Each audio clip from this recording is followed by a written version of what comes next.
আপনি ওষুধ খান না করে 10টা দিচ্ছে খাইছেন না একটু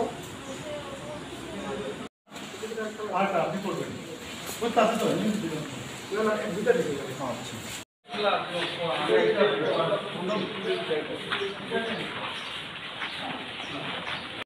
আসলে আমাদের ঊনকোটি জেলার ডিস্ট্রিক্ট কোভিড কেয়ার সেন্টার যেটা আরজিএমে তৈরি করা হয়েছে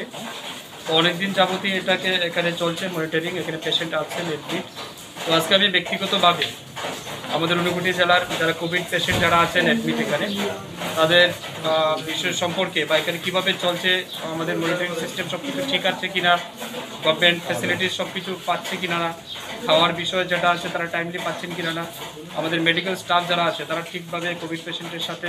রেসপন্স করছেন কিনা না এই সমস্ত বিষয়গুলিকে মানে তদন্ত করে দেখার জন্য আমি গেছি এবং ইকুইপমেন্ট আমাদের সব কিছু আছে কিনা না অক্সিজেন কনসেন্ট্রেটর আছে কিনা না বা অক্সিজেন আমাদের অক্সিজেন সিলিন্ডার যেগুলি রয়েছে সেগুলি মানে মজুদ আছে কিনা না সব কিছু বিষয় নিয়ে এখানে আমরা ইন্সপেকশন করার জন্য গেছি আমার সাথে আমাদের জেলার সিএমও সাহেবও আছেন আমরা যতটুকু দেখলাম আমাদের কাছে পর্যাপ্ত পরিমাণে অক্সিজেন সিলিন্ডারও রয়েছে কনসেন্ট্রেটর আছে এছাড়াও বিভিন্ন ইকুইপমেন্টস মেডিকেল ইকুইপমেন্টস যেগুলি প্রয়োজন like glove sanitiser PP kit সব কিছুই মজুদ রয়েছে